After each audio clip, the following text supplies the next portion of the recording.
Hello everyone. आप देख रहे हैं एकलव्य स्नातक और इस वाली वीडियो हम देखने वाले हैं BHIC 134। यूनिट नंबर 10 है हमारा, जिसका नाम है राष्ट्रवाद का उद्भव और विकास। तो सबसे पहले हम ये समझ लेते हैं राष्ट्रवाद या राष्ट्रवादी जो है वो कौन होते हैं। ठीक है, तो राष्ट्रवादी वो होते हैं जो राष्ट्र के प्रति क्या है प्रेम की भावना रखते हैं, निष्ठा की भावना रखते हैं, यानी कि अपने देश से प्रेम करते हैं वो। ठीक है, अपने देश के जो नियम और आदर्श हैं उनको बनाए रखने की बात करते हैं, उनकी प्रगति करने की बात करते हैं। ठीक है, तो यही होता है यहाँ पर अपना। अगर हम देखें तो यूनिट नंबर 9 तक हो चुका है आपका और 10 जो इस वाली वीडियो में कंप्लीट हो जाएगा। आगे बढ़ते हैं, परिचय के ऊपर थोड़ी बातचीत करते हैं। परिचय में देखिए क्या बात बताया गया है। अगर हम बात करें 19वीं शताब्दी के उत्तरार्ध में, तो भारतीयों में राष्ट्रीय राजनीतिक चेतना का विकास अंग्रेजी शासन के कारण हुआ। अगर हम बात ये करें कि अंग्रेजी शासन से लोग इतने परेशान थे कि उनमें क्या है राष्ट्रवाद की जो भावना है वह पैदा हुई अंग्रेजी शासन के आर्थिक, राजनीतिक और सामाजिक क्षेत्र में किए गए परिवर्तन के कारण। ये भी एक कारण था। ठीक है, इन्होंने इन सब चीज़ क्षेत्रों में क्या कर दिया था, परिवर्तन कर दिया था, अपने हिसाब से इनको चलाना शुरू कर दिया था अंग्रेजों ने। जिसके कारण क्या हुआ, भारतीय जनता के लगभग सभी वर्गों में, चाहे वो किसान वर्ग हो, ठीक है, या उसमें वो मध्यम वर्ग हो, वकील हो, इस टाइप के जो लोग हैं, तो इनमें क्या बहुत ज़्यादा शोषण हुआ था उनका। जिसके कारण क्या हुआ था, सामाजिक धार्मिक आंदोलनों ने राष्ट्रवाद की भावना, ठीक है, यानी अपने देश प्रेम की भावना जो है विकास कराने में महत्वपूर्ण योगदान दिया। ठीक है, महत्वपूर्ण भूमिका निभाई। यहाँ पर हम बात कर लेते हैं मध्यम वर्ग की चेतना का उदय। ठीक है दोस्तों, तो ये क्या होता है, मध्यम वर्ग का मतलब होता है दोस्तों यहाँ पर जो कि व्यापारी हो, वकील हो, ठीक है, या अध्यापक हो, या डॉक्टर आप कह सकते हो, तो ऐसे लोग। ठीक है, अभी तक हमने जिसकी भी बात की है, हमने बात की है किसान वर्ग की, ठीक है, कृषक वर्ग की, लेकिन आप समझ सकते हो हम बात कर रहे हैं मध्यम वर्ग की। ठीक है, तो उसके बारे में क्या क्या बातें हैं उन्हें समझिए। इनकी जो बातें हैं वो थोड़ी क्या है अलग है किसान वर्ग से। किसान वर्गों के साथ भी शोषण हो रहा था, उन्होंने दूसरा तरीका अपनाया था आंदोलन करने का, इन्होंने जो तरीका अपनाया था वो दूसरा अपनाया था। तो कौन सा तरीका अपनाया था वो देखते हैं। यहाँ पर देखिए, इस दौरान भारतीय शिक्षित वर्ग, आप इसे शिक्षित वर्ग समझ सकते हो। ठीक है, तो शिक्षित वर्ग या मध्य वर्ग एक ही बात है यहाँ पर। इसमें आ जाते हैं अपने व्यापारी, वकील, अध्यापक या पत्रकार, ठीक है, डॉक्टर। तो ये सभी क्या थे, इन्होंने भी क्या है अंग्रेजी शासन के अंतर्गत कष्टों का सामना किया था। अंग्रेजी शासन के अंतर्गत सभी भारतीयों को कष्ट हुआ था। ठीक है, उनमें से ये भी थे और कृषक वर्ग भी थे। ये वर्ग किसानों और मजदूरों की तुलना में औपनिवेशिक शासन के स्वरूप को समझने में अधिक सक्षम थे। तो इसमें दोस्तों बात क्या कही गई है कि अगर हम बात करें किसानों की और मजदूरों की, तो उनसे थोड़े ज़्यादा समझदार थे ये सब। ठीक है, और किसी भी मुद्दे को समझने में अच्छी तरीके से समझ सकते थे क्योंकि थोड़े पढ़े लिखे थे। तो इसलिए यहाँ पर क्या एक अच्छी बात थी। शुरुआती समय में इस वर्ग का जो विचार था वो ये था, मतलब इस वर्ग के जो लोग हैं वो ये मानते थे कि संचार के साधनों का जो विकास हो रहा है, जैसे रेलवे का विकास हो रहा है, तो क्या है कि वो भारतीयों के लिए लाभदायक है। ठीक है, तो लेकिन बाद में क्या है जिसके कारण उन्होंने अंग्रेज़ों की नीतियों का समर्थन किया।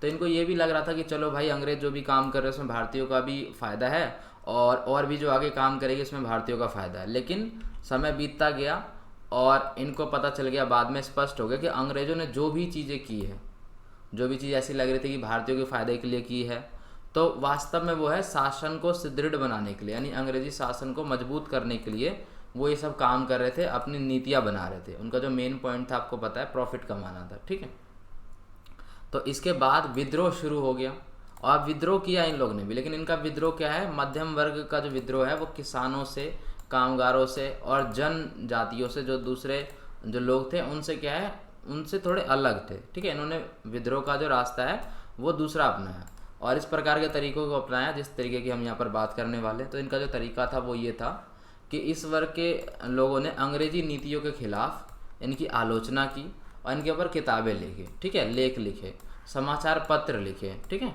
इन सभी चीज़ों के माध्यम से इन्होंने जागरूकता लाने का प्रयास किया। तो ये एक अलग तरीका है, किसानों का एक अलग तरीका था, सबका अलग अलग तरीका होता है। ठीक है, तो वही था यहाँ पर। इस वर्ग ने विभिन्न संगठनों, इन्होंने क्या किया, अलग अलग संगठन बनाए, समितियाँ बनाई, उसकी स्थापना की और उसके अंदर विरोध करने का जो कार्यक्रम वो चलाया गया। ठीक है, तो आप देख सकते हो यहाँ पर कि आप इसे एक समझदारी वाला निर्णय कह सकते हो जो इन्होंने लिया था। राष्ट्रवाद की प्रारंभिक साहित्यिक और संगठनात्मक अभिव्यक्ति की। ठीक है, तो इसमें क्या हुआ था यहाँ पर समझिए। अगर हम बात करें यहाँ पे राजा राममोहन राय की, ठीक है, तो इनकी बात जो है हम बहुत पहले से कर रहे हैं। ये एक समाज सुधारक थे। राजा राममोहन राय ने क्या किया, इन्होंने क्या राजा राममोहन राय जैसे जो महान समाज सुधारक थे, उन्होंने क्या किया, सर्वप्रथम बंगला भाषा जो है, बंगला भाषा में एक पत्रिका संवाद कौमुदी प्रकाशित की। ठीक है, तो क्या है, ये भी एक तरह से आप समझ सकते हो कि इन्होंने क्या है, लेख के जरिए लोगों को क्या है, जागरूक करने का प्रयास करने। इस पत्रिका के अंतर्गत अलग अलग विषयों पर लेख लिखा हुआ था। ठीक है, और एक और दीनबंधु मित्र ने क्या किया, नील दर्पण नामक एक नाटक लिखा। ठीक है, और उस नाटक में नील की खेती के ऊपर जो है किसानों के कष्टों को, दुखों को समझाया, बताया। ठीक है, आप समझ रहे हो ना, यानी कि अलग अलग तरीके हो रहे हैं यहाँ पर विद्रोह करने के और लोगों तक जागरूकता फैलाने की। ठीक है, बंकिम चंद्र की आनंद मठ ने भी राष्ट्रीय भावना को जागृत करने का क्या है, प्रयास किया। ठीक है, यहाँ पर हम बात करते हैं कांग्रेस की संरचना और भागीदारी। ठीक है, अगर हम बात करें यहाँ पर इतिहासकार अनिल सील के अनुसार, तो कांग्रेस के जो पहले अधिवेशन में अधिकतर जो प्रतिनिधि आए हुए थे वकालत के पेशे से थे। ठीक है, यानी कि लॉ से रिलेटेड थे। तो इसलिए क्या हुआ था, और इसमें जो है पुराने रईस यानी कि जो पहले के राजा महाराजा टाइप के हुआ करते थे उनको नहीं बुलाया गया, बड़े ज़मींदार को नहीं बुलाया गया, धनी व्यापारी जो हुआ करते थे उनको नहीं बुलाया गया। ठीक है, तो उनका भाग नहीं था इसके अंदर में। जब इनका यहाँ पर भाग नहीं होगा तो क्या है, कृषक और जो मजदूर है वो भी आकर्षित नहीं होंगे। तो इससे क्या हुआ, उस समय में शिक्षित भारतीयों ने क्या किया, कम अवसर उपलब्ध होने के कारण, यहाँ पर अब शिक्षित जो भी भारतीय पढ़े लिखे उनके पास कम अवसर हो गए, तो उनके कारण क्या हुआ, ज़्यादातर उन्होंने कानून से संबंधित काम को ही चुना था। ठीक है, अब यहाँ पर देखिए एक इम्पोर्टेंट टॉपिक ऐसे समझिए, कांग्रेस की उत्पत्ति से संबंधित विवाद। यानी कि जब कांग्रेस की उत्पत्ति हुई तो इससे लोगों ने विवाद खड़ा कर दिया। यहाँ पर जो है बहुत बड़ा विवाद हुआ था, इसे समझिए क्या चीज़ थी ये।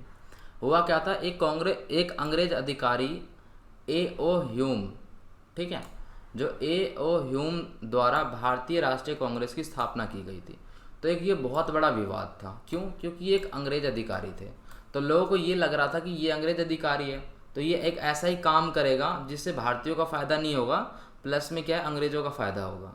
यहाँ पर समझिए, A.O. ह्यूम इस तथ्य से भली भांति अवगत थे कि भारतीय जनता के शोषण और बुद्धिजीवी वर्ग के बढ़ते आक्रोश के कारण ब्रिटिश राज खतरे में है। अब ये जो A.O. ह्यूम थे, इनको ये बात मालूम थी कि भारतीय जनता का शोषण हो रहा है बहुत ज़्यादा। ठीक है, प्लस में क्या है, कुछ जो समझदार लोग हैं वो भी गुस्से में आ रहे हैं, तो इससे क्या है, ब्रिटिश राज यानी कि जो इनका शासन है खतरे में है। तो ह्यूम ने कहा कि इसका उद्देश्य भारतीय आक्रोश को रोकने के लिए एक सुरक्षा का प्रबंध करना था। ठीक है, जिससे अंग्रेजों के विरुद्ध किसी बड़े विद्रोह को रोका जा सके। तो यहाँ पर लोग क्या है, गुस्सा हो गए, क्योंकि उनको लगा कि ये जो संगठन, ये जो चीज़ बनाई गई है राष्ट्रीय कांग्रेस, भारतीय राष्ट्रीय कांग्रेस, तो ये अंग्रेजों ने ही बनाई है और अंग्रेज इसका इस्तेमाल जो है बड़े बड़े विद्रोह को रोकने से करेंगे और जो भारतीय है उनको समझा बुझा के शांत कर देंगे, इस चीज़ में करेंगे। तो इसलिए क्या है, यहाँ पर लोगों को लगा कि यहाँ पर जो ह्यूम है इन्होंने क्या किया, भारतीय राष्ट्रीय कांग्रेस की स्थापना करके एक षड्यंत्र रचा है। इन्होंने अपने बचाव के लिए एक शील्ड जो है तैयार करी है। तो इस आधार पर कांग्रेस की स्थापना एक सुनियोजित षड्यंत्र लग रही थी लोगों को। ठीक है, और मानी जा रही थी। कुछ इतिहासकार का मानना था, लेकिन कुछ इतिहासकार इससे अलग बिल्कुल मान रहे थे। वो मान रहे थे कि ह्यूम का उद्देश्य है कि वो किसी के भी पक्ष में नहीं है। ठीक है, और किसी के भी पक्ष में ना होकर वो क्या कर रहे हैं, कांग्रेस को एक मजबूत और सक्रिय संगठन बना रहे हैं जो कई वर्षों तक उनके प्रयास का परिणाम है। ठीक है, तो कुछ जो लोग हैं इनके पक्ष में थे, बहुत सारे जो लोग हैं इनके विपक्ष में भी थे, तो इन सभी चीज़ों की बात हो रही थी।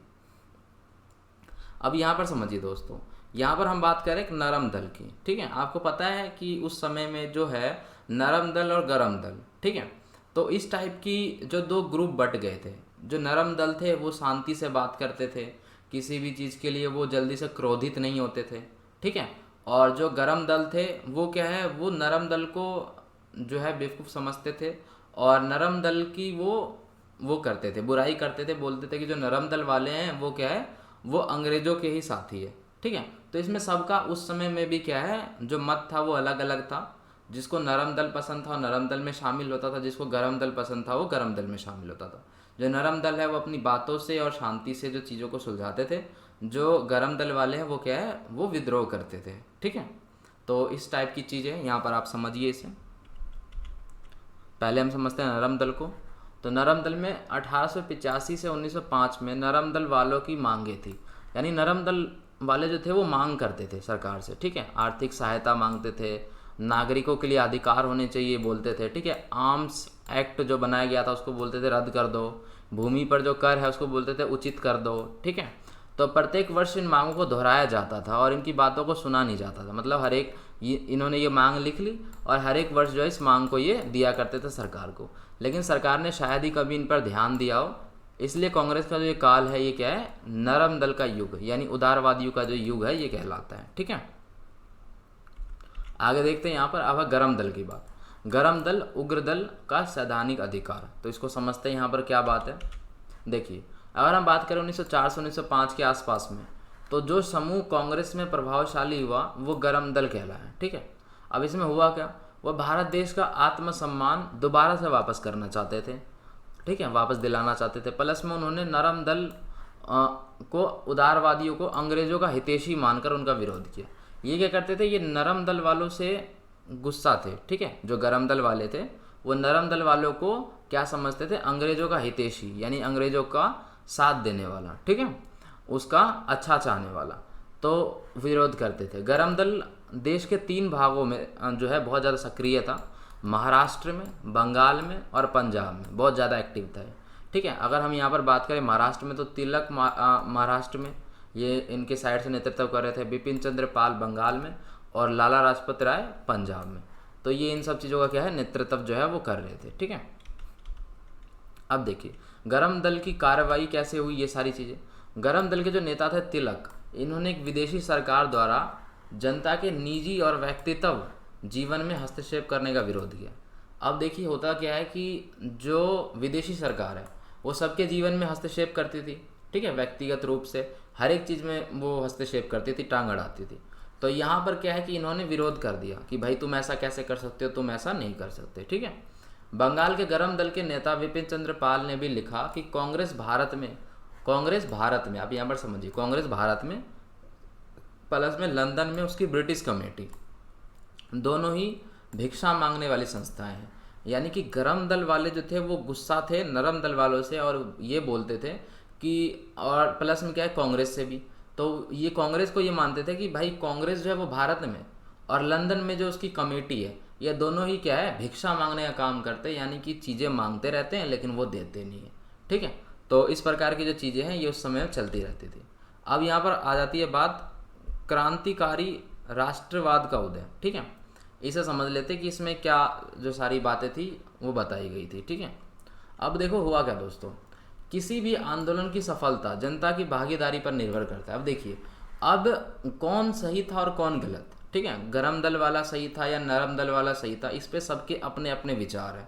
ठीक है, तो इस पे क्या है, और कौन सा विचार सही है और कौन सा विचार काम करना चाहिए, ये सारी जो चीज़ें डिपेंड करती है, ये करती है जनता पे। जनता की भागीदारी जहाँ होगी, ठीक है, आंदोलन की सफलता होगी, प्लस में वो चीज़ सही मानी जाएगी। तो इस आंदोलन में इसका अभाव रहा। इस आंदोलन में क्या है, ज़्यादातर जो लोग हैं वो नहीं जुड़े। ठीक है, तो मैं आपको अपना पर्सनल बताता हूँ कि देखिए, अगर वहाँ पर बात हो रही है एक ऐसे बंदे की जो शांति से बात कर रहा है और सभी चीज़ों को निपटा रहा है, और एक ऐसे बंदे की बात हो रही है जहाँ पर वो क्या है, बंदूक लेके लड़ने की बात कर रहा है, तो मैं आपको दोस्तों बता सकता हूँ कि ये मेरा पर्सनल व्यू है कि जो यहाँ पर जो बंदा शांति से बात कर रहा है ना, आने वाले टाइम में क्या है, यही थोड़ा जो ठीक है, थोड़ा बदलाव ला सकता है। जो गरम दल वाला जो है उसके लिए दिक्कत हो सकती है बहुत ज़्यादा, क्योंकि जो ब्रिटिश सरकार थी दोस्तों वो बहुत पावरफुल थी। ठीक है, तो अब पावरफुल में क्या है कि अगर आप उनसे बंदूक लेके लड़ोगे तो उनके पास भी तोपें हैं।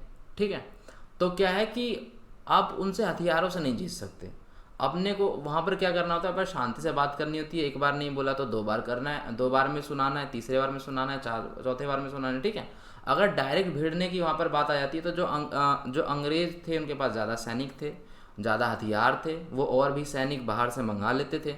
ठीक है, तो वहाँ पर क्या है, वहाँ पर ये थोड़ा सा जो है अलग बात थी। जैसे मैं आपको सिंपल सा एक बताता हूँ स्कूल का एग्जाम्पल। ठीक है, मान के चलिए आप एक स्कूल के विद्यार्थी हो, ठीक है, और आपको क्या है कि एक जो टीचर है वो ज़्यादा पसंद नहीं आ रहा है, वो अच्छा नहीं पढ़ाता, पूरी क्लास को पसंद नहीं आ रहा, तो आप क्या है, आप जो है बल से उनका वो मतलब उनको हटा नहीं सकते आप, ठीक है। आपको क्या करना पड़ेगा, एक संगठन बनाना पड़ेगा, प्लस में सभी को मिलके आपको क्या है क्लास प्रिंसिपल के पास जाके आपको शांति से बात करनी होगी, तो आपको वहाँ पर हल मिलेगा।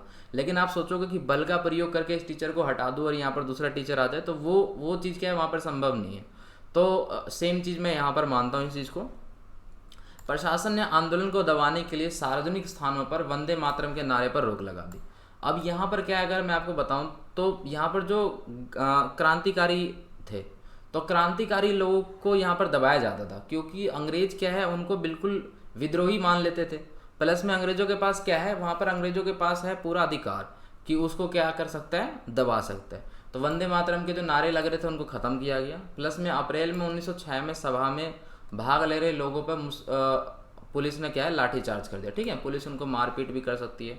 जिन युवाओं की सहन शक्ति समाप्त हो चुकी थी, यानी कि जो अब क्या है गरम दल के हो चुके हैं, मतलब कि जो गरम खून वाले हैं, सहन शक्ति थी उनमें समाप्त हो चुकी है, तो वो भी हिंसा का सहारा लेने लग गए थे, ठीक है। जैसे कि आपको पता है इसके विपरीत गांधी जी, तो गांधी जी ने क्या किया, कभी भी हिंसा का जो है सहारा नहीं लिया, वो अहिंसावादी थे, प्लस में शांति से सारी बातें करते थे।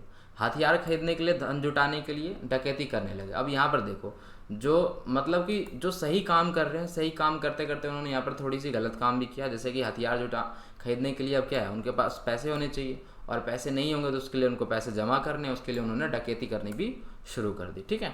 तो इस प्रकार की बात है। यहाँ पर आप टेलीग्राम में ज्वाइन नहीं हुए तो हो सकते हो। और बाकी मैंने आपको बता दिया कि यहाँ पर क्या है, सबके अलग अलग मत थे, ठीक है। जो है हमें हमें क्या है, हमें वैसे भी पसंद थे जो कि गरम दल से थे। बहुत सारे ऐसे अपने वो थे स्वतंत्रता सेनानी जिन्होंने क्या गरम दल से होते भी बहुत अच्छे अच्छे काम किए, ठीक है। नरम दल के भी लोग अच्छे थे। सबके अपने यहाँ पर क्या अपने अपने मत होते हैं, ठीक है। जिस हिसाब से भी यहाँ पर काम होता है वो सबके अपने अपने होते हैं। उस समय भी ऐसा ही था, जिन लोगों को नरम दल से जुड़ना था वो नरम दल से जुड़ता था, और कुछ क्या है गरम दल से भी जुड़ा करते थे, ठीक है। कुछ पूछना है आपको तो इंस्टाग्राम पे आप क्या है फॉलो कर सकते हो। तो यही सारी बातें, आपका यूनिट क्या है यहाँ पर ख़त्म हो चुका है। प्लस में वीडियो अगर आपको पसंद आ गया तो आप लाइक कर सकते हैं, कमेंट कर सकते हैं, शेयर कर सकते हैं, सब्सक्राइब करके बेल नोटिफिकेशन आइकन प्रेस कर सकते हैं, जिससे नई वीडियो की नोटिफिकेशन आप तक पहुँच जाएगी। धन्यवाद दोस्तों, मिलते हैं अगले यूनिट में।